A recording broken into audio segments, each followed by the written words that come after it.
Hello, friends, and welcome to episode 654 of the Juicebox Podcast.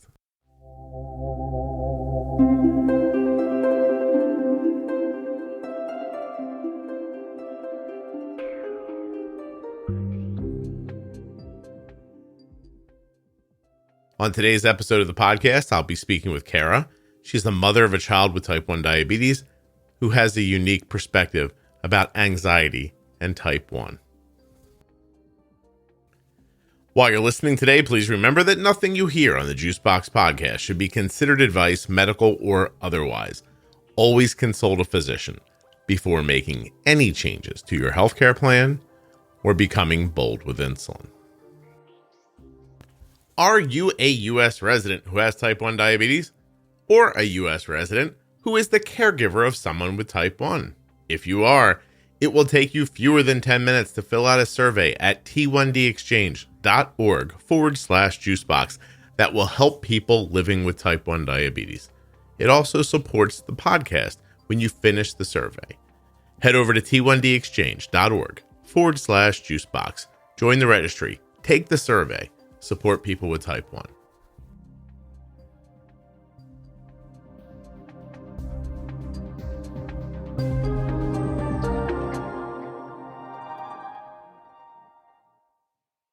This episode of the Juicebox Podcast is sponsored by the Contour Next One blood glucose meter. Head over to contournext.com/juicebox to get a look at that little meter that does so much. Contour Next One. If you're looking for the diabetes pro tip episodes of the podcast, they begin at episode 210. They're also available at juiceboxpodcast.com and diabetesprotip.com. My name is Kara. We live in Penticton, British Columbia, Canada. And me and my husband have two kids, Levi and Kian. And Levi's 6, and he's our type 1 diabetic. Cool. When you were saying where you lived, it cut out a little bit, but I heard British Columbia. Is that enough? Yeah, we're in Penticton. Penticton? Yes. We're originally from Vancouver, but we moved to Penticton, which is maybe like 5 hours away from Vancouver. How do you make a decision like that? You look at the map and you think, what name sounds really ridiculous? I'm going to go there. Yeah, it was actually after Levi was diagnosed, and we just wanted like a simpler, small town kind of life. Okay. So yeah, and then my parents are also here, so that's kind of... you moved closer to some people too. Okay. Yeah, Are you exactly. from there originally? We're originally from Vancouver. Oh, okay. So your parents found this place and you kind of followed them. Yes. Gotcha. Yeah. Gotcha. I want to start with that, if you don't mind. Sure. What precipitated the move? We were kind of always thinking about moving away from kind of like the city life. Like both of us had long commutes. Mm-hmm. And then when Levi was diagnosed, it just really solidified that we needed to be home more and just have kind of an easier, slow-paced life. Mm-hmm. That makes and sense. Just like the hospital that Levi went to was like maybe an hour and a half in traffic on a good day. So just knowing that like where he goes now is like 5 minutes down the road. And yeah. There's traffic in Canada? Yes, there is. No kidding. See? I learned something new every day. I know that people probably think I'm just, at this point, leaning into the idea of teasing people from Canada, but I'm not. You said there was traffic, and I was like, wow. Yeah. No, it's like a full-on city. Vancouver. Yes. Also a major exporter of American television.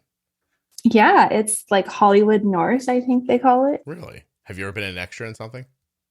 No, but it is pretty common. And there usually is like parts of different streets shut down for movies and commercials and stuff. No kidding. I remember one time I interviewed Victor Garber, who has type 1 diabetes as an actor. And I interviewed him in between shooting a television show that he was making at the time, and he was in Vancouver. Oh, nice. So, Yeah. but you're not there anymore, so none of this really matters. Yeah. Would you describe where Exactly. you're at now as like in the middle of nowhere, or is it just a smaller place? Yeah, it's just a smaller place. Like there's maybe 30,000 people in our town. Mm-hmm. And then it's sort of the bigger town in the area. So it's like small town, but not too small. Okay.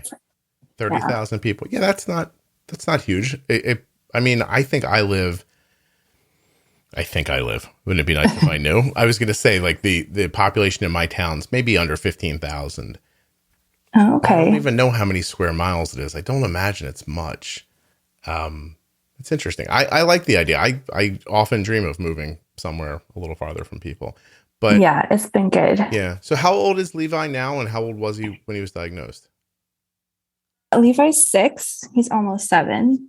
And he was diagnosed at 3. Okay. That's a while. He's coming up on 4 years?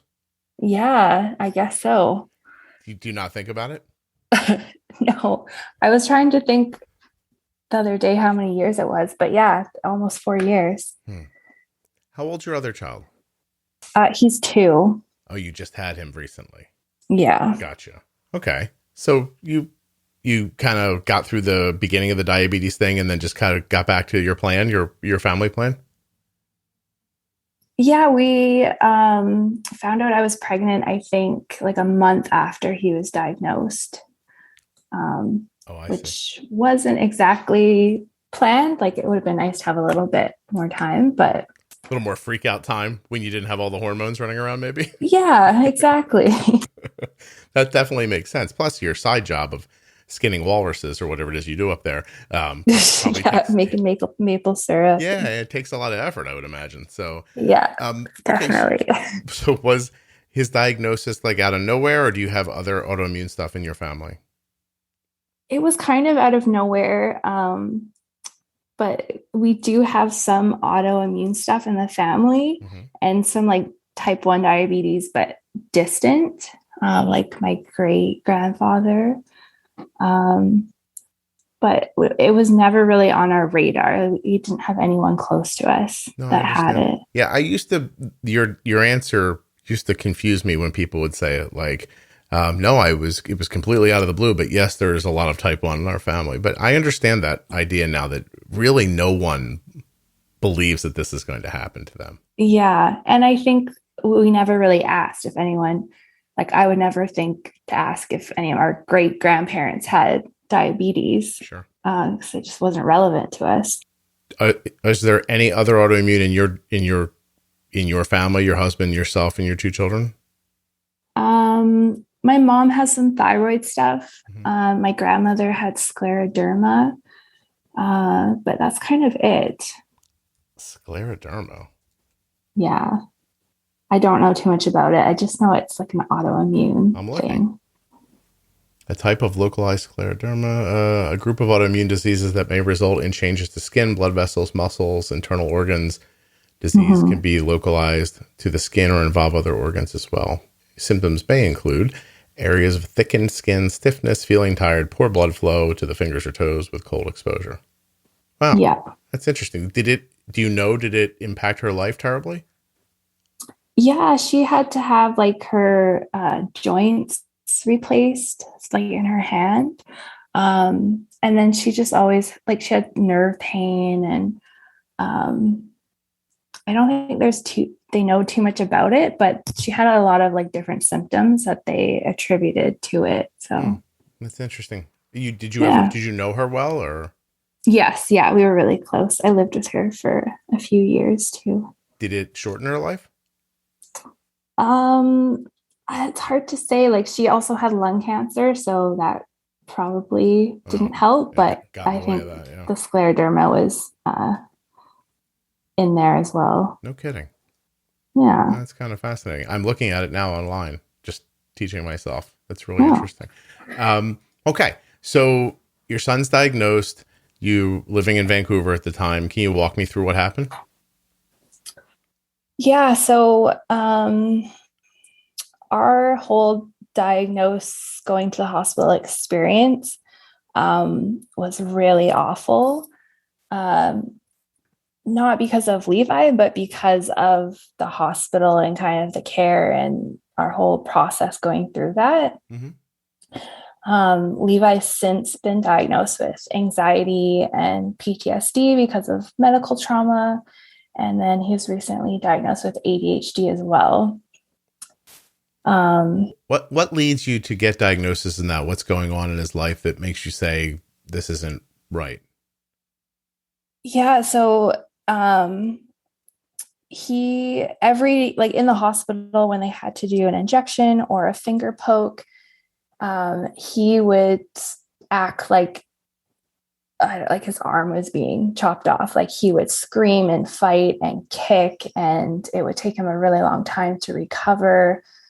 And the staff just told us, like, this is normal. He's young. He'll eventually get used to it. But like months and months later, it was still happening at home. Like we would have to hold him down. Usually it would take two of us. He like broke so many needles or scratched himself with the needle. Pulling away and resisting. Yeah, just like every muscle in his body would fight against getting, like, even the finger pokes. It took like months before he was like okay to do that. And he had like really bad night terrors. And even just us walking towards him, he would kind of jump and be like, what are you doing? What's in your hand? There were like any trust he had towards adults or medical staff was completely gone. And it just seemed like this is not normal. This is not getting better. It's getting worse. So how long did that go on for before you looked into it? A bit in the hospital. We asked, like, this seems a little bit more than what we would expect. And then when we came home, we kind of kept pushing this and saying, like, it's not getting better. And we were eventually referred to a psychologist, but they were at the hospital where he was diagnosed, and even just pulling into the parking lot, it re-triggered everything for him. And the psychologist wasn't able to do their assessment because he was just so elevated and wouldn't even go in the door. And so I think the psychologist couldn't jump in the car and meet you for a Maple Long John or something and just do it at the nothing. What the hell? Yeah, I know, that's what you would think, but we realized that we kind of had to adapt to their schedule and their agenda, and what Levi needed wasn't really considered. Gotcha. Not having a good experience overall. Hey, can you talk a little more about the impact on you and your husband having to like restrain your son and all the other things that went through that? Like, how did that build up on you over time? Yeah. I mean, obviously it was heartbreaking. And I remember just getting like the injections ready, like feeling this dread. And one of the things that they would tell us is that if you're nervous, he'll feel that. And so try and just stay relaxed and calm. Don't react to him. So we tried to do that, but yeah, it was hard. And then I think one of the things is, as his parents, we were his main source of comfort. But we're also the main source of re-triggering him and causing all this trauma. So there was a shift in our relationship for sure. Like the trust that he had of being his mom and dad, I think waned a bit. Hey, so first of all, I don't know enough about the psychology of small children to know if treating them like a skittish horse is the right way to approach them or not. If you stay calm, he'll be calm. Like, by the way, did that work at all? No. You weren't able to trick him. Hey, we're just hanging out, buddy. Everything's fine. I'm not holding a syringe. But prior to this, anything, I mean, I realize he's super young, and so it's difficult to like, but was he like skittish before this, or? No, not at all. Like Okay. he is like adventure kid, like just go all the time, no fear, no shyness. So I think that really like there was a huge change in him. Just from that, Like that hit us like this is really affecting him. did anything happen in the hospital that was like crazy out of line? Like did a clown with weird makeup and a knife run in the room at the time? Or like was there something, did they stick him a ton with, you know what I mean? Would they have trouble finding his veins? Was Yeah, like I mean, not really, but kind of. When they did the IV, he fought them a lot, and so they had to wrap him up in a sheet so that he couldn't flail around. And I think there was probably 3 or 4 nurses holding him down, and then one of them was trying to get the IV in. So that kind of, I think, like set the tone for the rest of the hospital visit. And he just had a real adverse reaction to that happening. Yeah. Well, like he saw the kind of like the needle come out and was like, no, this is not happening. And then it kind of escalated from there. So you said he had an adverse reaction to the two of you because he starts relating you to the care. Did you ever have a third party who wasn't a doctor, with somebody else try to do it to see if there was anywhere? I'm trying to figure out like what you could have done back then. I don't imagine there was much. Yeah. And he actually only wanted me to do it because like he needed that comfort. And I think even though I was the one doing it all, like I was also like mom. So if anyone was going to do it, he preferred me to. Okay. And it kind of still is that way with his pump and his Dexcom. Like he usually only wants me to do it. Present day, does he still fight and squirm, or is that mostly over? It's way better. He is on anxiety medication, which has really helped. But he's still, I mean, compared to where he was, it's a full 180, but like we try and do it when he's sleeping, or it's like a bit of a thing. Like he has to be alone. He has to have a few minutes to like pick where it's going to happen. And he needs a little bit of recovery time afterwards. But it is way better than it was for sure. You or your husband or people in your family, any anxiety in the family? Yeah, my side of the family is pretty riddled with anxiety and depression, and like I've dealt with anxiety my whole life, so I see. And kind of have like my attitude has always been like just deal with it. Like I've been to counseling for many years and stuff, so I think that's probably why I recognized it in Levi as well, that this isn't just him being scared, like this is something a little bit more. Right. So first of all, you've moved me off of Canadian rodeo onto riddled with anxiety for the episode title. And I was so excited about Canadian rodeo, and now I don't know what I'm going to do. But so you take medication for anxiety? Yes, I had like on and off. Okay. Since I was, I don't know, like a teenager. So now this is asking you to suppose, but do you think if it wasn't the diabetes, something else would have brought this out of him? Yeah, maybe. Yeah. I don't know. Yeah. I mean, riddled makes the assumption that everyone's getting it. Like, you know, like, I mean, is there somebody in your family that you all look at and go, how is this one not having any anxiety? Or is it really, I'm laughing at you trying to think of a person in your family who's not anxious. Well, I mean, it's mostly my dad's side that we're all a little crazy. And my husband, like, he is just always like, he's the good at suppressing everything and just sort of like marching on. Yeah. So I mean, maybe It's hard to say. Well, Probably. it's impossible to say. I've asked you a question there's no answer to. I just wanted to see what you would say. That's all. Yeah, I wouldn't be surprised, Okay. but before the diabetes, I wouldn't say he was like an anxious kid. Okay. But this lit something up in him. Yeah. Yeah. Yeah. Is there a plan to take him off the medication at any point, or do you think this is a long-term situation? Yeah. So the problem is that he still is pretty young, and like he goes to a play therapist pretty regularly. And he has to kind of go through the trauma that's happened. But because the age that he's at, that's really difficult, and it takes like a really long time.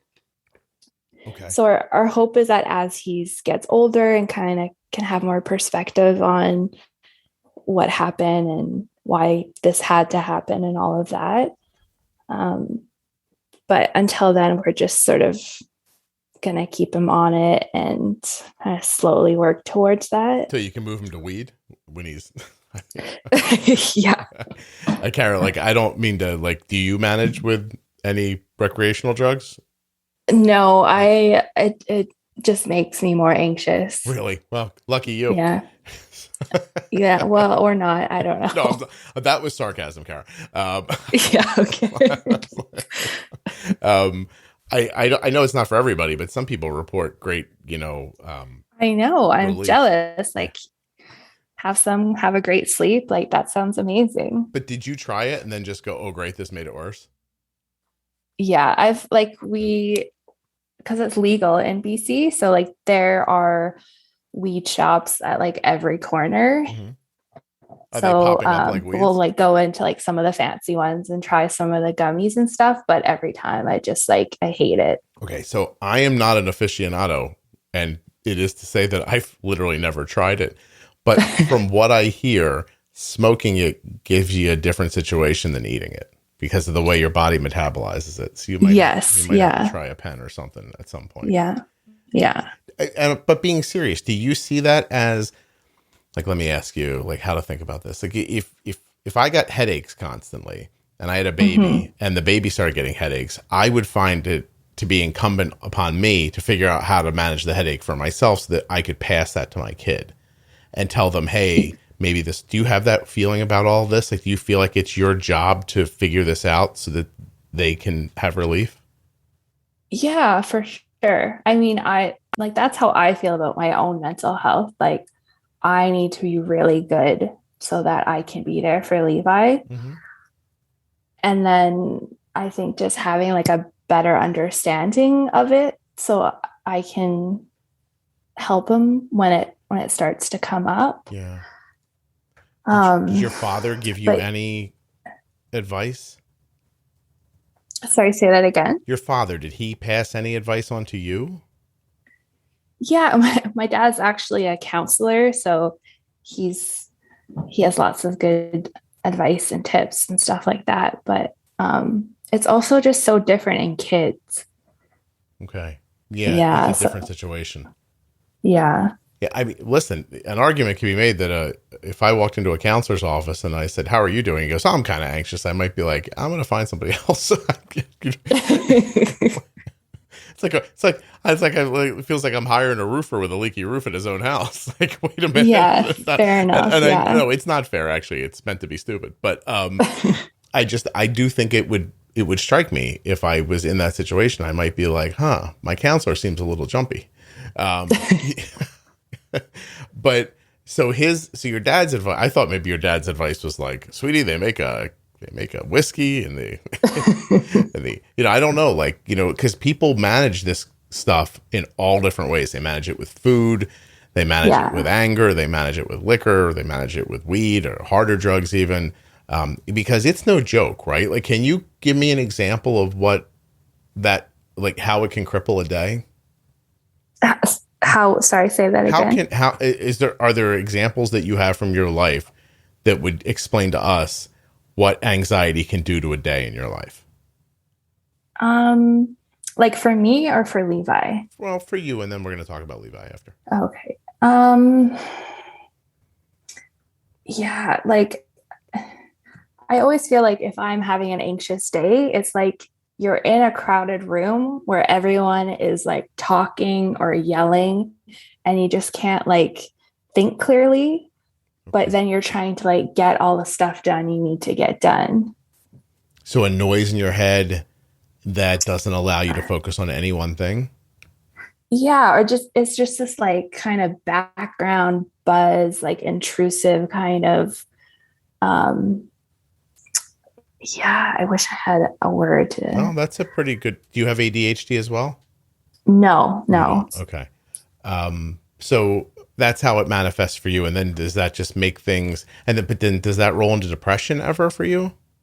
Yeah, for sure. And then when I had both kids, I had postpartum depression. Mm-hmm. So I think there's definitely like a hormonal aspect to that. Yeah. No, I mean, obviously, plus the realization that you have to take care of these kids and pay for them. It's a little Exactly. depressing. And then diabetes. Oh so. my God. Yeah. And then some smart ass rolls around to let you know what college costs are. I mean, you guys, I guess it's university. I mean, but I don't know why you have to be so fancy about it. But, so this is something for you. How old are you? I'm 32. 32. Okay. So then how does the anxiety impact Levi's day?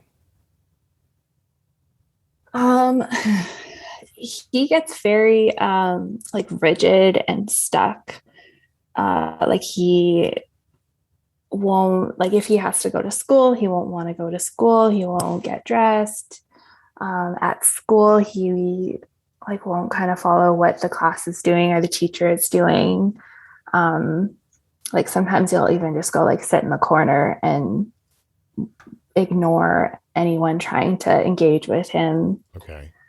And then he also gets like pretty severe night terrors,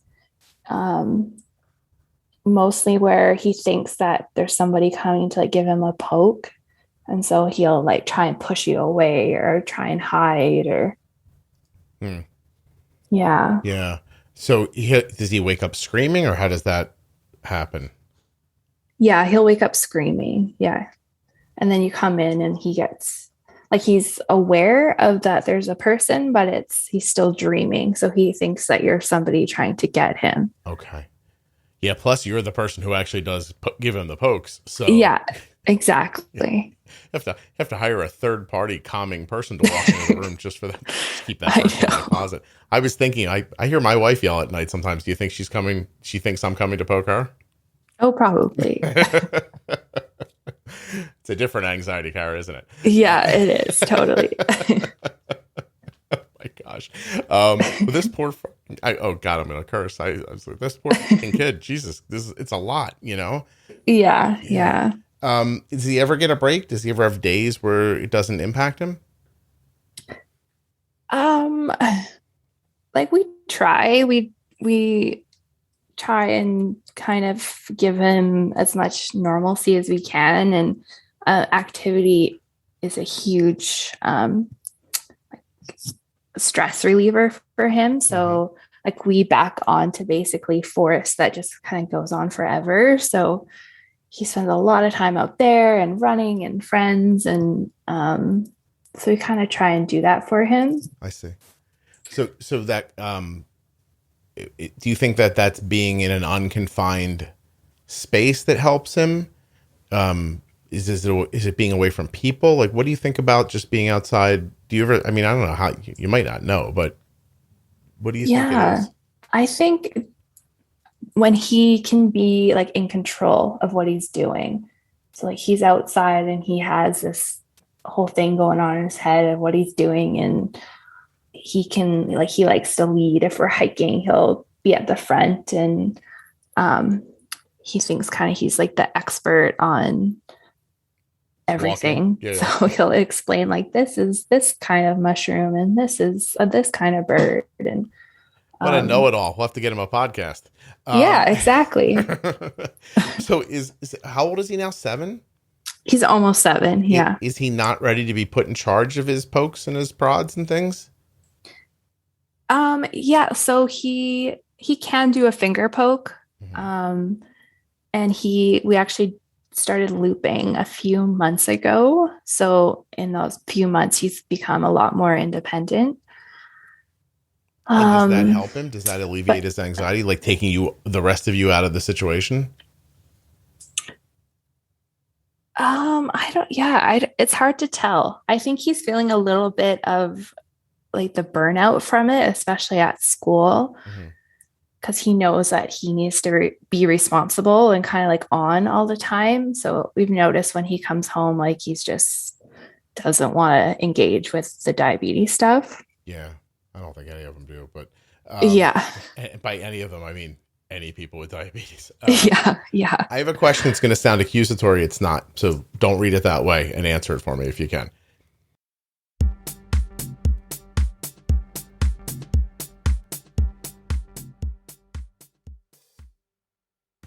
The Contour Next One blood glucose meter is highly accurate. It offers second chance sampling, and it doesn't need to be coded. The Contour Next One blood glucose meter offers remarkable accuracy at a reasonable price. Head to contournext.com/juicebox right now to find out more. It's actually possible that the Contour Next One and its test strips may be cheaper out of pocket, like not going through your insurance, than the meter you're using now costs with your insurance. That's inexpensive, my friend. Here's the part you care about most. The meter is easy to handle, right? It's small, but not too small. It fits in your pocket, it fits in your diabetes bag, or it fits in your purse. It's not so small that when you're trying to use it, you're fumbling with it and it's hard to hold on to. It's a perfect size. I have big hands and I have no trouble with it whatsoever. On top of all that, it's got a beautiful bright light for nighttime viewing. The screen is simply laid out and easy to understand, and if you so desire, on your Android or Apple phone, you can get yourself the app that goes with the meter. It just pairs right up and all of your information's there for, your perusal later. Great thing is, if you don't want to use the app, the meter works perfectly without it. I forgot to say this little bit, which is kind of strange because in my heart, it's the most important part. I didn't just rhyme heart and part on purpose, but nevertheless, the Contour Next One blood glucose meter is accurate. Accurate, like an archer at the Olympics. You understand what I'm saying? Right there, right in the middle. Bullseye. It's a damn good meter. contournext.com/juicebox. Stop using any old meter. You're paying the money anyway. Get a good one. Get a Contour Next One.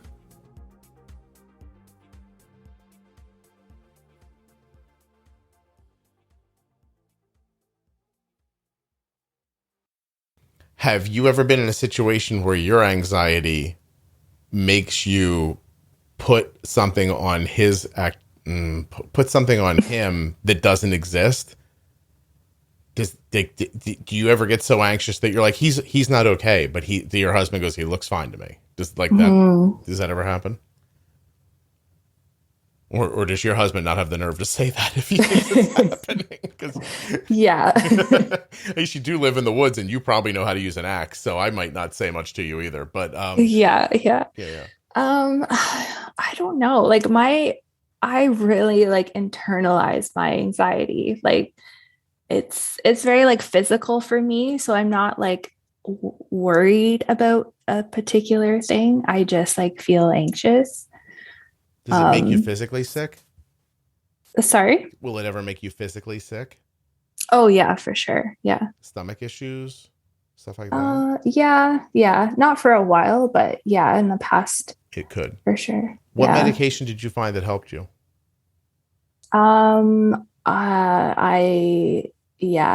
I've taken probably all of them and haven't really found one that works.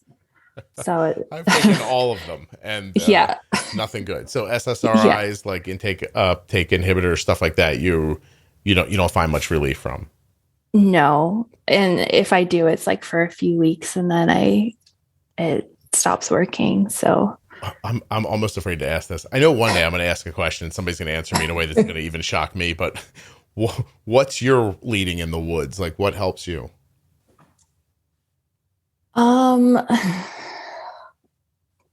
Yeah, I think just like trying to stay balanced in everything, like not, it's really easy to get burned out. So I try and like not take on too much. Like it's a lot of why we're living where we are, and makes it easier. You know, that balance between like having fun and resting and doing work and parenting and all of that kind of stuff. But is there an activity that makes you feel freer? Yeah, Can you not think of one, or do you not want to tell me what it is? I think it's just like it's like a bit of everything. It's not like a particular thing. Being in that place helps you more. Yeah. I see. Yeah. Okay. Yeah, I'm going to bleep all this out, but like, I'm so worried that one day I'm going to ask somebody a question. I'll be like, hey, what alleviates your anxiety? And someone's just going to blurt out like, I gang the neighbors. And it really, really calms me down, Scott. You know, like I'm so worried that one day somebody's literally going to say something that I'm like, and I'm not, you guys will know if I don't know how to answer, something crazy happened. Yeah. Bleeped it out. I will bleep all that out later. Some people will just have to wonder what I said to you, but I do have like a genuine concern that one day something's going to happen that I'm going to be like, you know, I don't know. So when you don't know how to answer, I'm like, is she trying to talk around something, or does she not have a specific answer? I just don't think I have anything like that interesting that I do to help. It's just sort of like the boring, like, life balance thing. Well, listen, I think you're being a little dismissive because you guys made a big move. You moved yourselves to somewhere else to support your mental health. That's a really big deal, and it's thoughtful because for reasons that, who cares why, like that big city life of Vancouver, it's not right for you. I wasn't saying that sarcastically. It was a little sarcastic. Did my tone inflect sarcasm? Maybe I was. Yeah, sorry. yeah. But like, but like being in a more hustle bustle situation just wasn't right for you. And your job, are you a stay at home mom, or did your job like switch okay to that? Yeah, so I'm a social worker. I work with like in mental health and substance use. But once Levi was diagnosed, like I've never worked full time just because I have to kind of be around for him, and it's impossible to get childcare for a type 1 diabetic. A deer can't watch your children? No, unfortunately not. If they could, you'd be all set. I'm going to ask you a question that I ask of every mental health professional who falls into your category. Again, it's going to sound accusatory. It is not. Why? Yeah. Is there something about people who struggle with mental health that draws them to want to work in mental health? Yeah, I think it's a bit of that. It's like, I love the science part of it, like why people use drugs, why, like all that kind of nerdy stuff. And then I think just like the stigma around mental health and especially substance use. I've always been kind of like an advocate and love sort of the political side of that. So it just seemed like fits for you. Yeah. But is there any feeling of like, if I can help them, I can help myself? Yeah, I don't know. I mean, because usually the people I work with, like they're living on the streets and like very entrenched in drug use and that. So I try not to see myself in that because you can go down kind of like a dark hole that way. Yeah, no, I worry about people who do your kind of work. Yeah. Yeah, and I've interviewed a number of them. Did you ever hear the episode Josh Has All the Feels?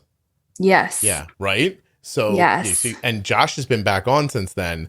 I've recorded with him. It's not out yet. I'm going to tell you that the second time he came on was more emotional than the first time he came on. Like, oh my God. Like by the time it ends, you're like, dude, where are you? I'm going to come give you a hug. And but he's in that industry, and I don't know, like there's part of me that just thinks like, oh my God, like quit your job and go do something completely different and see if that doesn't help you. Yeah. I don't know. Like I could be 1,000,000% wrong. Please, everyone, believe that I believe that. It's just fascinating, like you have one conversation with somebody and you think, oh, I spoke with a therapist today who's depressed, but then you're a social worker and you have anxiety. Your father has his situation, like, Josh described his life the way he did. and on and on and on. It's just really, I don't know. People are fascinating. That's for certain. Yeah. I think it's just everyone has their thing. Like, I don't know if you could find somebody that's completely mental health free that could do that work. Like, you have to understand that world a little bit, maybe, to play. Yeah. I think you have to have gone there a little bit to get it. Or else you end up being me, where I'm basically on the verge of going, why don't you just stop? Right? Which I don't think personally. And this podcast has actually helped me a lot understand, different psychological issues. But I would tell you that I don't have any perspective on it. So it does sometimes boil down in my head to don't do that then, which I realize isn't the answer, but it's an indication that I don't have enough depth of perspective. Right. Yeah. Okay. I mean, I do agree that there is a level, like, you need to be solid and you need to know how you're feeling and what triggers you and your boundaries when you're doing that kind of work. But, I think at least everyone I've met in the field has at least some level of something. No kidding. Yeah. Guys can't boy, it's like an incestuous circle then, because don't therapists see other therapists? Yeah. We should just move you guys all to an island where this might be fixed. They tried that with Australia. We'll be really self-aware and healthy. You'll be really anxious, aware people. Yeah, exactly. Well, I have a ton of, even though nothing I've said would indicate otherwise, I have a ton of empathy for you, like, because of the conversations I've had with other people. Yeah. It's really something. If you came into your office and described your situation, what would you tell yourself? Yeah, I think I just have a lot of compassion for myself. Like, it is hard. And so I think sometimes I do get in that, like, I'm not doing good enough. His A1C is not low enough. Like, we could be parenting better. And, so I think I would just acknowledge, like, this is hard. And so just, like, do it with compassion and go, like, easy on myself. And yeah. A few hundred years ago, you would just wander away from him and leave him in a cold place by himself. Yeah, exactly. But that horrible joke aside, people used to have 9-10 kids knowing that some of them wouldn't survive. And they did treat them as expendable if they proved to be too much of a problem in the family. Yeah, exactly. And that's how you ended up with, is that where the term survival of the fittest comes from? I have no idea. But it shows that in a short amount of time as human beings, we've gone from, hey, you broke your leg, tough luck. Would you like us to beat you with a stick or just leave you here for a wolf to eat? And to we're taking people who have significant issues and trying very hard to shepherd them through an entire life. That change has happened in just a few hundred years. Yeah, for sure. Yeah. It feels like we're not up for it yet. Yeah. I think our brain is still a few hundred years behind how we cope and deal with all of that. Yeah. We have these great goals and no tools for them. That's good though. I mean, it's good to have aspirational ideas for society and realize that you're going to hammer your way through. Like, I used to hear people say, like, oh, every time I turn on the news, it's something different. Eat meat, don't eat meat, blah, blah, blah. Nope, they can't decide.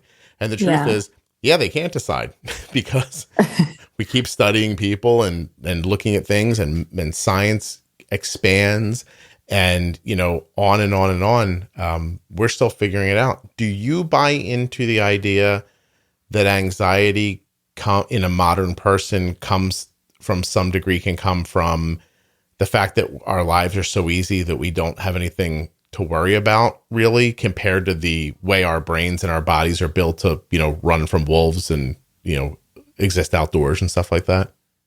Yeah. I mean, for sure that's a whole fight or flight thing. Like, we're running away from the lion, but there is no lion.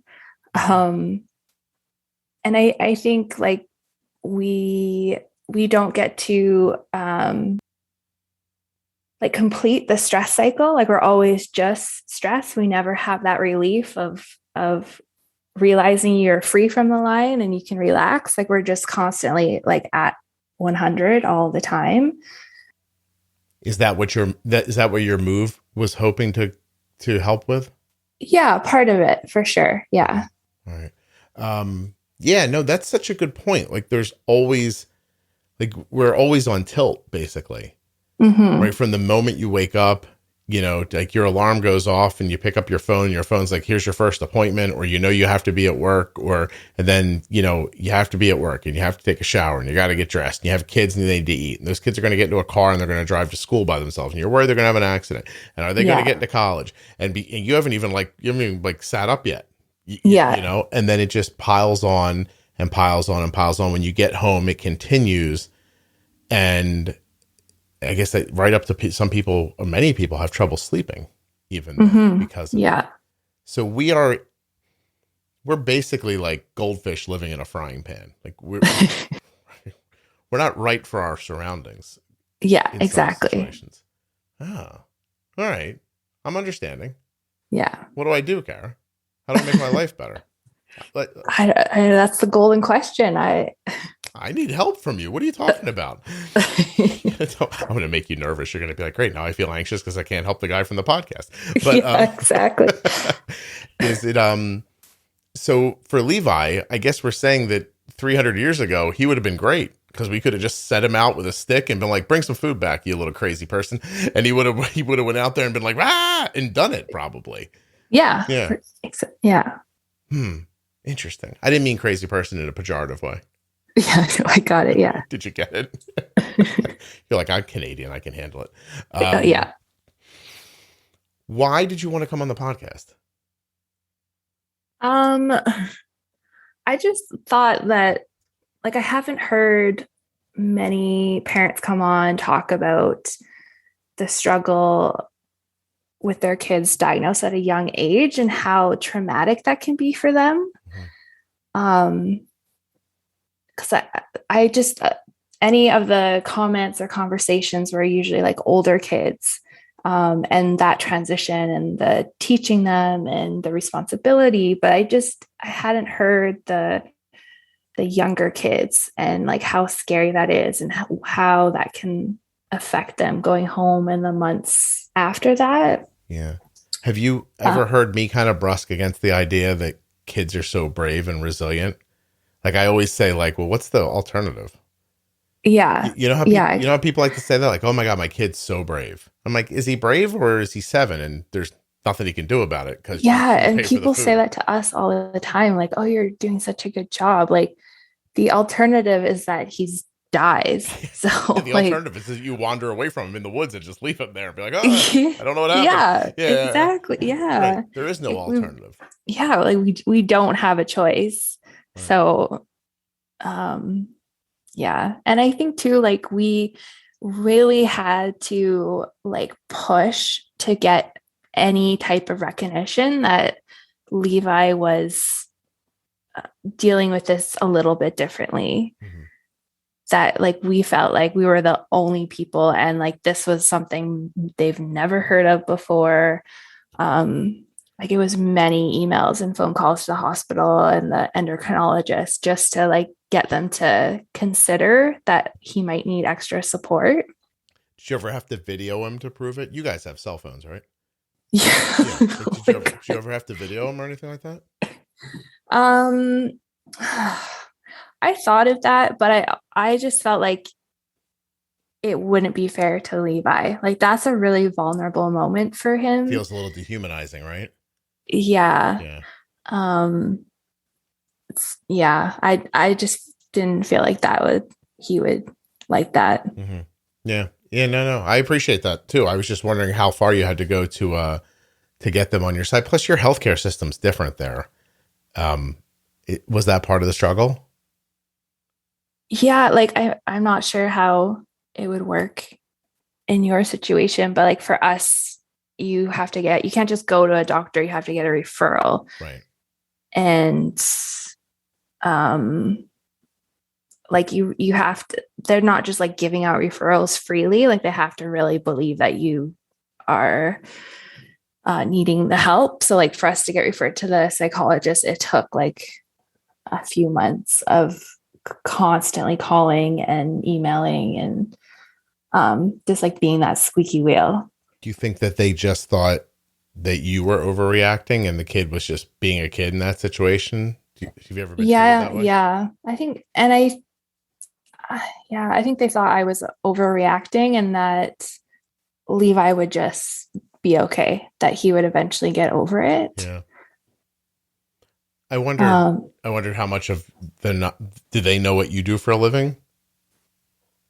At a few points they did. We actually had to get the social worker to come in when we were at the hospital because we wanted to take Levi to the playground, and in kind of a subtle way, they told us if we did that, they would take away Levi from us. Wait, slow down. Yeah. When was this? This was during our like education week. All right. So after diagnosis, during the time you spent at the hospital, you said, hey, we're going to roll out of here and hit the swings for a second. They're like, you can, but then we're going to make him a ward of the state or whatever you guys have up there. Province? Yeah. So we have like the Ministry of Child and Family Welfare, I think.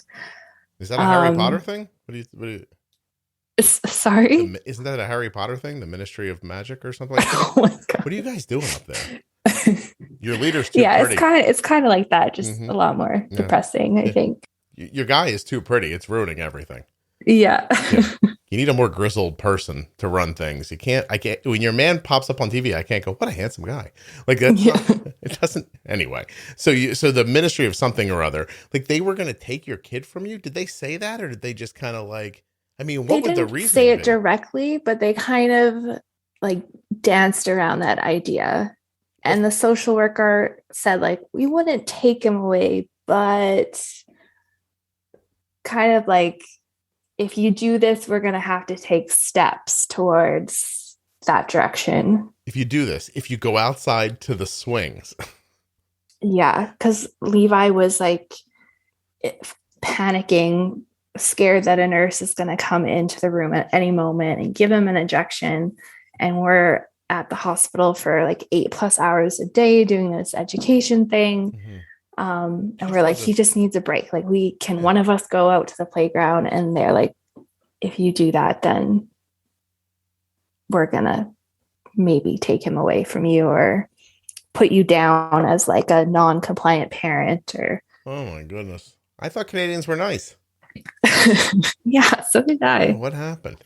That's a bizarre story. Yeah. Okay. They're very rigid. Like you had to follow kind of their agenda on how to do things. All right. So maybe Canada's not as free as I think it is. Is that possible?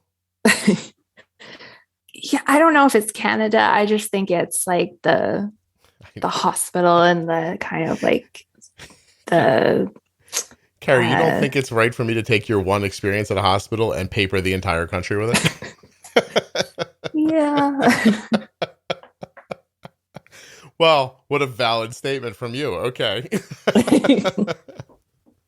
I won't generalize Canada, which in my mind is like permafrost with a tree in the middle of it. Oh my God. Yeah. So, but that's a bizarre story. Like, I mean, that's an overreach in my opinion. Yes. Yeah. They were like extremely rigid in how they wanted us to do things. How did you manage that? Did you just go, "Ooh, sorry. Okay. We won't go outside." We eventually got permission to go out for like 10 minutes. And that was like a huge deal. But it was hard because like I was on no sleep and I was like still in shock that this was even happening. So I wanted to like push more and really like, this is not okay and everything, but I just didn't have it in me. Are you pregnant at that point and don't know it yet? No, I wasn't pregnant then. Pregnant at that point. Okay. No. But, and then I thought like, a few months down the road, maybe I'll pursue this and write some kind of letter or something. But Yeah. Did you do that? It just was like too painful, I think, to go through. And it's like when you have a bad experience at a hotel and you're like, I'm going to call tomorrow. And then you're like, it was only $100. Exactly. I probably won't call. Yeah. Let the other people find the ants. Yeah. Now I know, but there's only so much you can do at some point, right? Like there's so much energy and time and. And it just at that time, like we were so exhausted and like there was just no space for us to start this whole thing. Yeah. I hear you. I mean, what are your thoughts for his future? Like, what do you think is going to happen? Do you think he's going to be a kid who 14, 15, 16 years old has trouble managing the things that he needs to do? Or do you think that you're finding your way through this? That is the worry, that like we're always concerned that it's all kind of going to be too much for him. But I mean, at the same time, like as he's getting older, he really is taking on a lot more responsibility. And he's very like proud of his diabetes. Mm-hmm. I and like we're doing he's going in counseling and anything we can to give him like this really solid base as he's growing up. But yeah, I mean, that is a worry we have for sure. You're describing a life that seems a little untenable, first of all, and it also mirrors a person I'm thinking of that I know listens to the podcast whose child is, maybe a senior in high school, that age, and has had diabetes for a couple of years, who has a lot of these similar problems.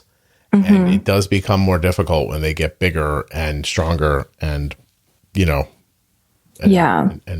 they even think a little more clearly for themselves. Well, not so clearly, I guess, but I mean, it might be a blessing that you found about it so early and you can get ahead of it, because it's it can turn into quite a thing. Does he ever make you take his gear off? Like, I mean, if he's looping, is he using Omnipod, Dexcom? Yeah, he has Omnipod and Dexcom. He doesn't have any trouble wearing those? No, he's pretty good with it. Like, I don't think he remembers not wearing at least his pump. It's just kind of always been there. Mm-hmm. Do they do that rapid eye therapy with him? Yeah, it's hard because he's so young, but we're working towards that. Okay. That's interesting. How far back do you remember being anxious? Oh, like probably forever, like my earliest memories, okay. I think. Yeah. It's wild. It's really a wild statement to think of you. Seriously, like, to think of you as a 5-year-old, being like A, B, C, D. Oh, we got to get out of here, man. Yeah. It's just always been a part of kind of who I am. That's great. So, and do you manage okay? Like, if I asked you to, quantify your life on a happiness scale, do you live well with it, I guess, is my question? Yeah, for sure. I mean, there's moments where I've struggled more than others, especially when my kids were born.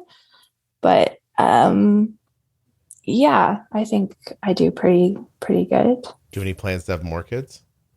No. I wouldn't either. Definitely not. Yeah, this no. would be enough for me.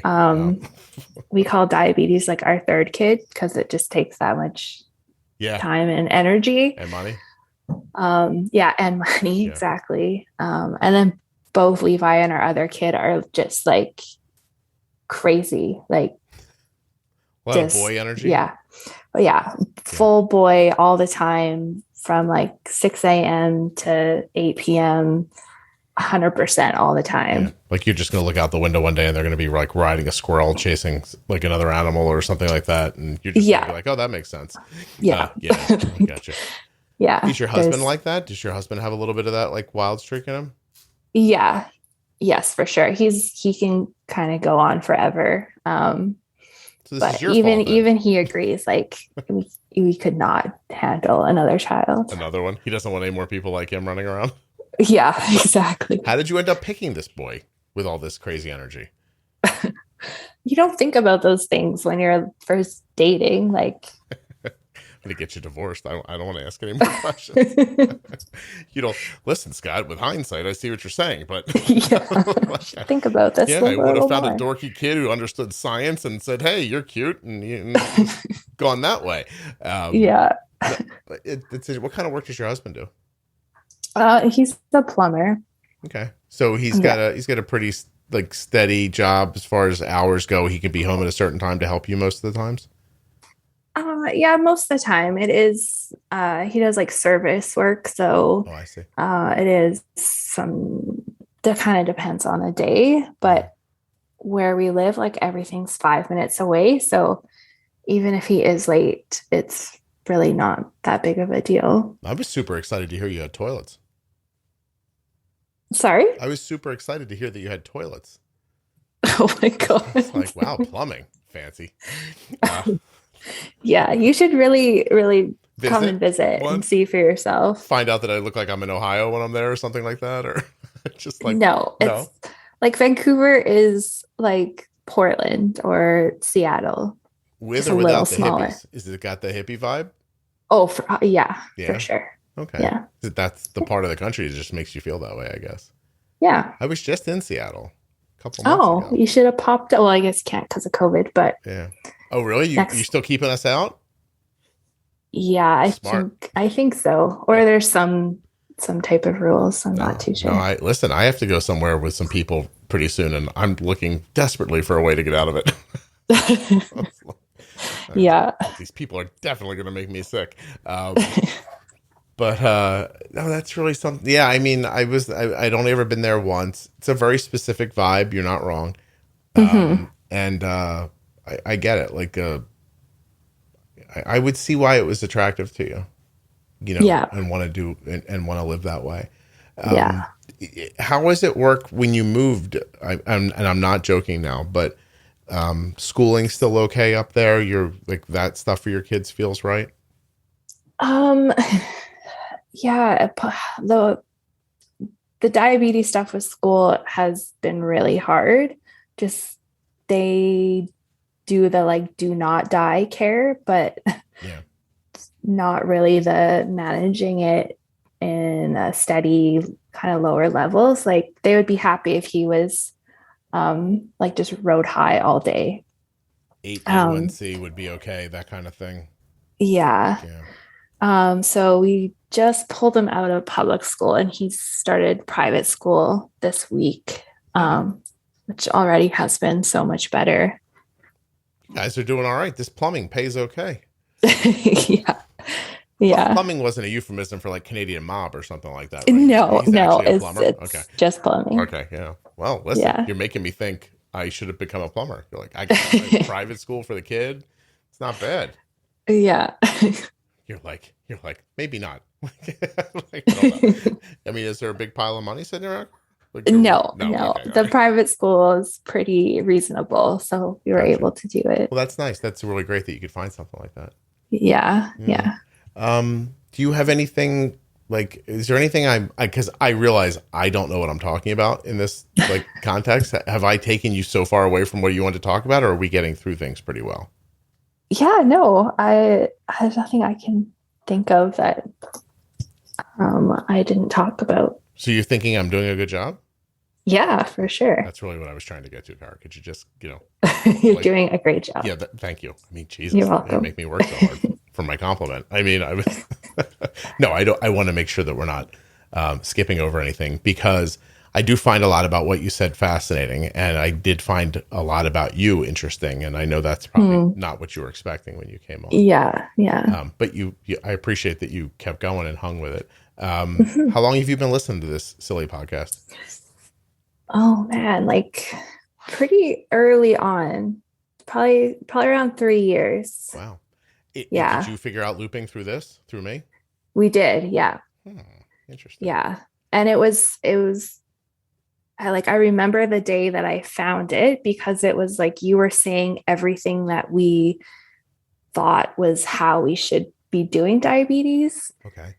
And we're getting all this pushback from the endocrinologist and the diabetes nurse and all of that. So it was like, oh my God, yes, like we're right. This is like, we're not crazy. Like he shouldn't be high all the time. And yeah, no, Yeah. that's excellent. So what did they have you doing that seemed like, wow, this isn't right? Just things like wanting his A1C like around 8 and just not being like as aggressive with the insulin.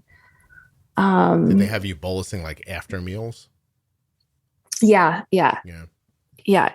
Which that like with his school, they were only allowed to bolus after meals. So like every day he would come home super high and then crash out, and it was just like a mess. So are you seeing better? Is his panicky nature better now that his blood sugars are more stable? Yeah, he is a lot calmer with especially with the loop. Like in the nighttime, we get this like super steady low numbers. And even just that, I think he's sleeping better. We're not having to wake him up to do a juice or a correction. And that's good for you, not just for him.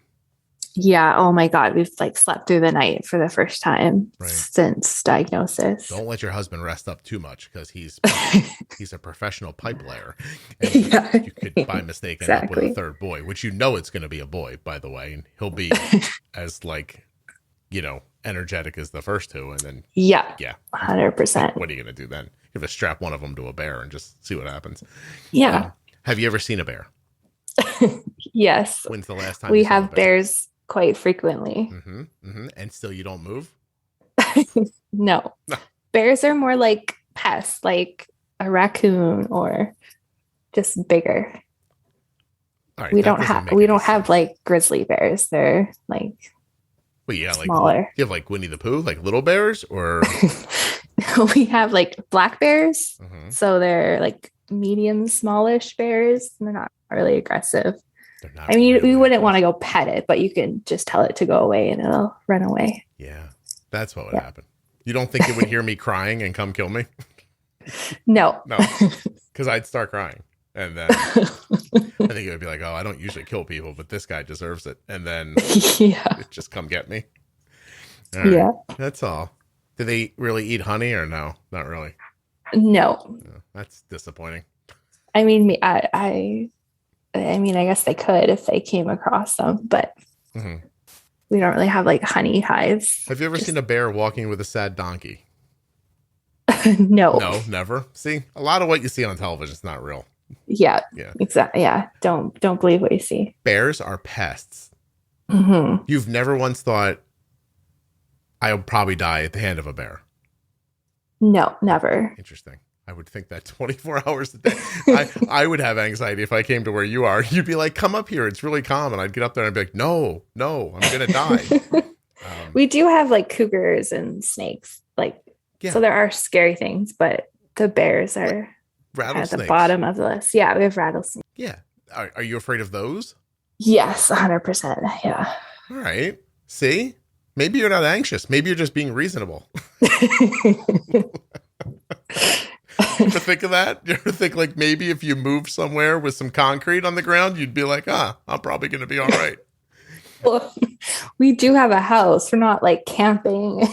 No, but I'm saying the snake could come in your house, right? I guess so, but yeah, it's really more like if we're out in the wilderness. I don't know. That seems like a lie. That just feels like you're trying to trick me into coming there and being killed by a rattlesnake is what I... No, like we have a proper neighborhood and... Scott, they come and get our garbage. I don't have they do. I don't have to burn it outside. No, we have a garbage truck that comes once a week. Super fancy. All right. I appreciate this. One day I'm going to, I was going to say one day I'm going to come to Canada, but that feels like a lie. So I'm not going to say that out loud. Somebody did ask me to speak in Canada once, and I think I was on my way to agreeing to it. And then, COVID, and now Right. I don't think I'm ever going to speak in front of live people ever again. Yeah. Which might be fine with me. The flying's not fun. I don't love that part of it. But if I was to visit Canada, I'm on the East Coast. Where should I try first?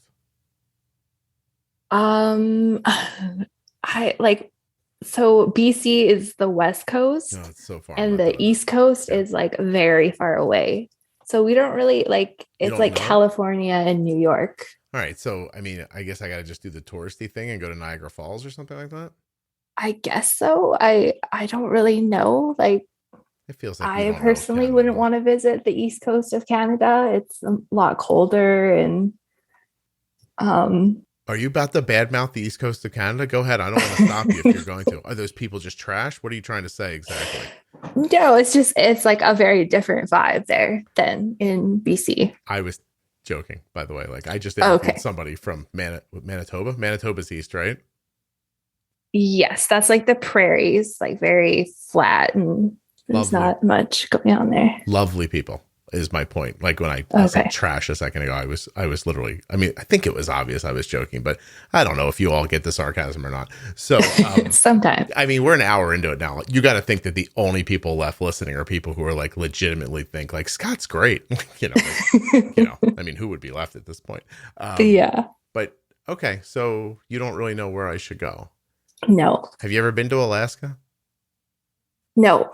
Does that seem like the wilderness to you when you think of it? Yeah, it's kind of like it's very touristy, so I don't know if I interesting gentrified choose to go there. Yeah, I see. Is there a place that you think of if I said move to this place and you would have the reaction that I'm having about where you live? Probably like Wisconsin or like Utah or something like that. Interesting. Wisconsin too cold? Yeah, like cold and I don't know, like a little too conservative. All right. And Utah desert, no good for you? Yeah, because it's like it's a little Mormon. You can't say that on here. I have a lot of Mormon listeners. We cannot say anything even a little judgy about Mormons. By the way, hold on a second. Let me just put up a disclaimer here. I love you guys. I don't know anything about your religion, but I love all you Mormon listeners. And don't listen to Kara. She does not represent my thoughts at all. I just don't know enough about it. It would just be like culture shock, I think. I got to tell you, the amount of people who I've interviewed who are Mormon who, after they're done interviewing, say things about being Mormon that oh no, yeah, I don't think they would say while they're being recorded. Is those numbers are growing as well. Yeah, so maybe you're onto something, maybe you're not. I don't know. I just want people to learn about diabetes. So yes, my last big question, which I should have asked a half an hour ago, is: does this anxiety impact Levi's blood sugars at all? Like, do you see issues with that? Yeah, for sure. We see that quite a lot. Like if he's nervous or anxious, like he will just spike up and pretty quickly too.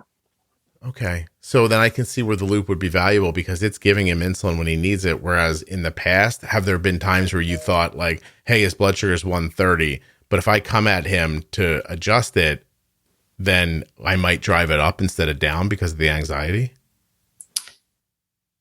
Yeah, I mean, yeah. It could happen. Like, yeah, and it's always kind of a guessing game. Like, is he anxious? Is this like just something he ate? Like, yeah, it adds another level to try and figure out what's going on. Mm-hmm. Okay. No, I would imagine. So the loop, an algorithm has been valuable for you, I would guess. Oh yeah, it's been like life changing. Good. I'm glad. What would you share his A1C with me? Right now he's 6.8. Wow, that's really great. Yeah, and we were just doing loop for about 4 weeks when he had that, so I'm excited to see his next A1C. Good for you. That's excellent. Well, I really am impressed that even through all this, you just took the bull by the horns and figured out those management ideas. And it's not easy. You know, it's a lot of initial upfront work to get that thing set up. Mm-hmm. Yeah. Good for you. And you have a computer and everything. It's fascinating. Yeah. Computer and internet and yep. Yeah. You didn't have to plug a pine cone into anything to make that work. No, just right. the regular plug. You know I'm kidding, right? Yeah. All right. Yeah. But there's enough truth in it that it makes it tolerable. Is that right? Maybe. Don't look at you protecting Canada now all of a sudden. You had no trouble with taking a swipe at Utah, but Canada, no, it's okay. Yeah. Carrie, is there anything left that we should talk about that we haven't? No, I don't think so. Cool. I really appreciate you doing this. Yeah, well, thank you. Did your nervousness go away at some point? No, but that's okay. You have the same level of nerves now that you had when we began? Yeah, I think so. It's just very like I probably listen to you every day, so it's very strange hearing your voice reacting to mine. It just feels very like surreal. You do have that feeling, like people describe to me sometimes that I ask them a question and it feels like they're like their cell phone's asking them a question. Yeah, exactly. Strange, right? Yeah. I'm sorry about that. It's okay. Is there anything I could have done to make you more comfortable?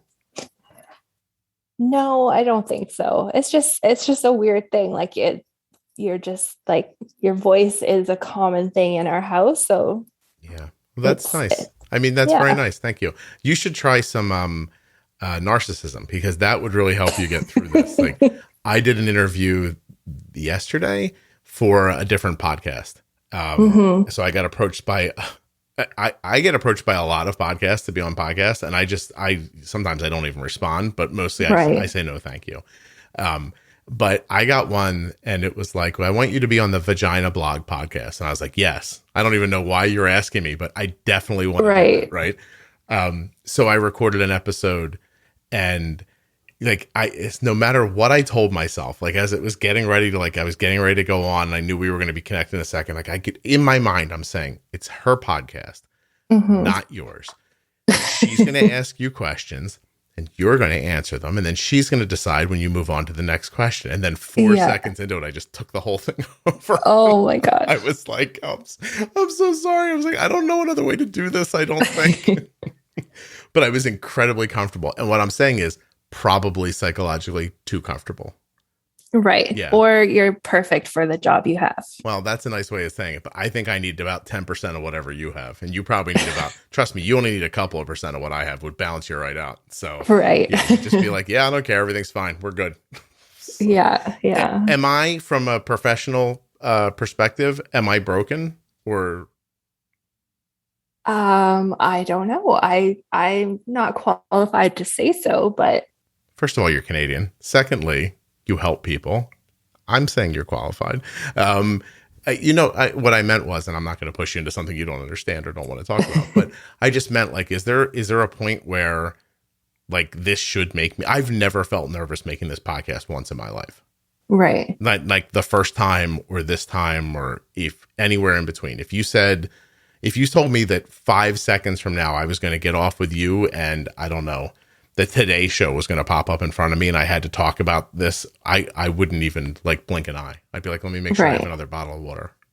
Yeah. So I thought maybe there was something wrong with me. No, I think you just found your niche. Yeah. All right. Listen, I can't trust you. You're not afraid of bears. What the hell?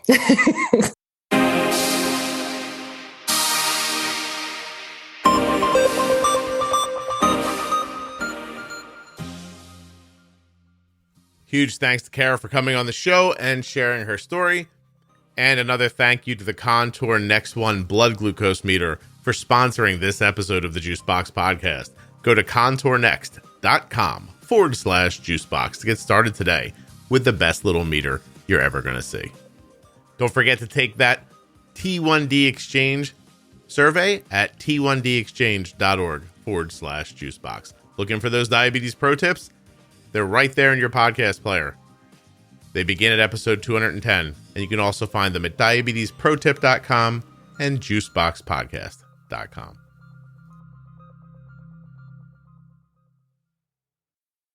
Not too much else to say. I got some really great ratings and reviews recently on Apple Podcasts. Thank you so much to whoever left those. I appreciate when you guys share the show with other people. It is how it grows, and you have my heartfelt thanks when you do that. whether you're telling your doctor or a neighbor or somebody you bumped into at the Costco. What else?